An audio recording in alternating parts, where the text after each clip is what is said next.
Welcome. It's the third Thursday of Advent. We're only 8 days from Christmas. The children must be getting excited, and you should be getting excited too, because something incredible is about to happen, or at least we're to remember something incredible that did happen. You see, our God is incredibly merciful, incredibly loving. And even though we make mistakes, He finds a way to give us a new path, so that there's always a path to Him. Today we have a reading, a pretty long reading, from the Gospel of Matthew. It's the genealogy of Jesus Christ, and this genealogy provides two main purposes. One is to prove or show that Jesus is a descendant of Abraham and King David, and the other is to fit in some of the history of the Jewish people from Abraham to this time.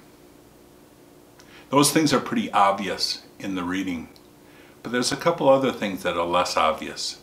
And I think if you pay attention to the names, you'll hear some that just don't fit. So let us begin. The Lord be with you. The Gospel according to Matthew. The book of the genealogy of Jesus Christ, the son of David, the son of Abraham. Abraham became the father of Isaac, Isaac the father of Jacob, Jacob the father of Judah and his brothers. Judah became the father of Perez and Zerah, whose mother was Tamar. Perez became the father of Hezron, Hezron the father of Ram, Ram the father of Amminadab, Amminadab the father of Nahshon, Nahshon the father of Salmon, Salmon the father of Boaz, whose mother was Rahab.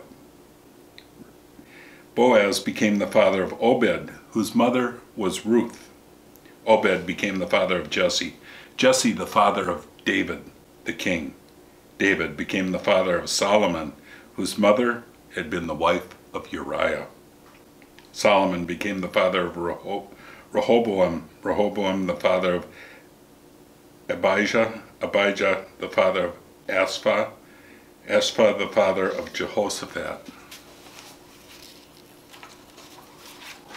Jehoshaphat the father of Joram, Joram the father of Uzziah, Uzziah the father of Jotham, Jotham the father of Ahaz, Ahaz the father of Hezekiah, Hezekiah the father of Manasseh, Manasseh the father of Amos, Amos the father of Josiah. Josiah became the father of Jeconiah and his brothers at the time of the Babylonian exile. After the Babylonian exile, Jeconiah became the father of Shealtiel, Shealtiel the father of Zerubbabel, Zerubbabel the father of Eliab,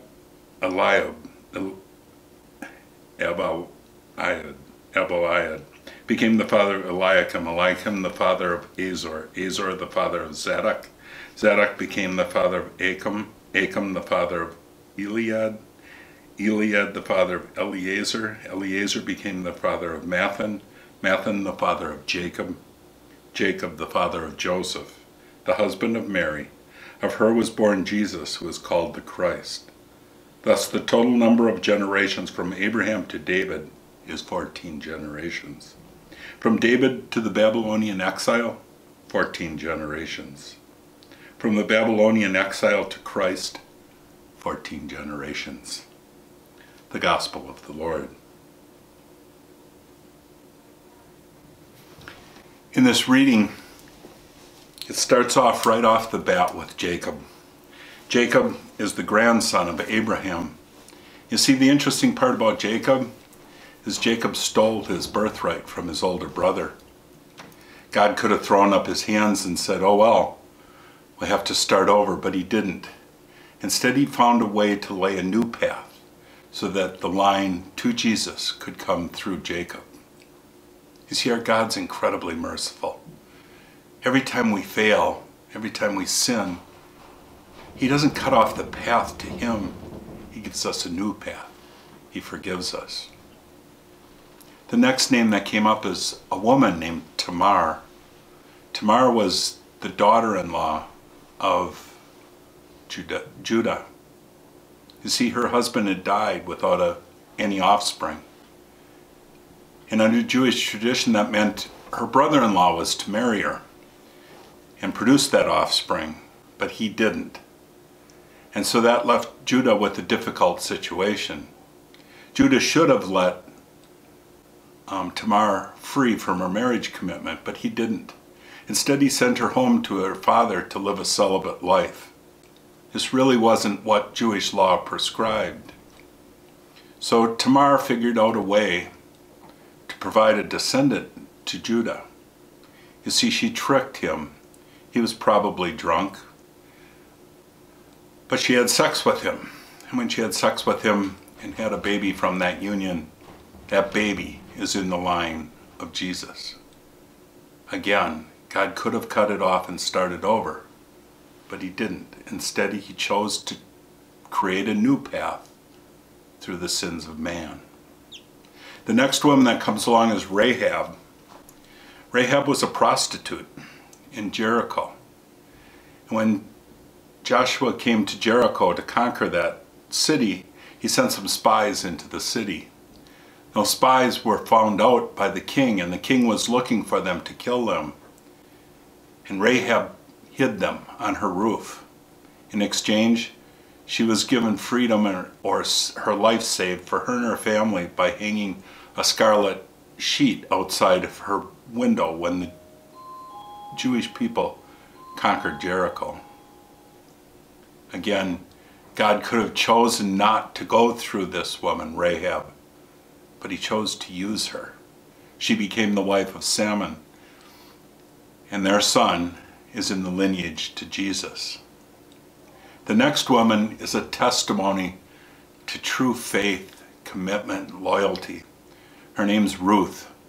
She was a widow, and her mother-in-law was a widow. Ruth was a Moabite woman. Ruth's mother-in-law was Jewish. And because there was no means of support for two widowed women, they moved back to the Jewish country. And Ruth's mother wanted her to trick Boaz into marrying her, but Ruth wouldn't do that. You see, Ruth was incredibly truthful. And instead, she was just a good servant to Boaz. And Boaz came to fall in love with her, and then he figured out a way that through Jewish law they could actually legally get married. And again, their son is part of the lineage to Jesus Christ. God found a way. He always finds a way. The last one we come into is a result of King David. King David was the greatest king that the Jews ever had. King David's army was out fighting a battle. Why King David wasn't with them, we don't know. But he was back at the palace, and he saw this beautiful woman bathing, and he sent for her. He had relations with her, and found out later that she was pregnant. The problem was this woman was married. She was married to one of David's own loyal soldiers, a commander of his army, so to speak. So David's solution? Send him to the front lines so that he'd be killed in battle, and then he could marry Bathsheba. When David was finally confronted with his sin and he realized what he had done, he offered probably the greatest offer or begging of forgiveness ever to God. And God did forgive him. But the son of David and Bathsheba, Solomon, one of the great kings of Israel is also in the line of Jesus.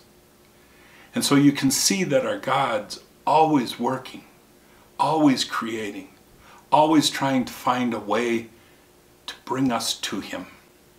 No matter how we make, no matter what mistakes we make, no matter how badly we err, God will always provide another path. You see, our God is incredibly loving. He's incredibly merciful. And all he wants is for us to be able to spend eternity with him in heaven. So in 8 days, when Jesus comes, we all have something really special to celebrate.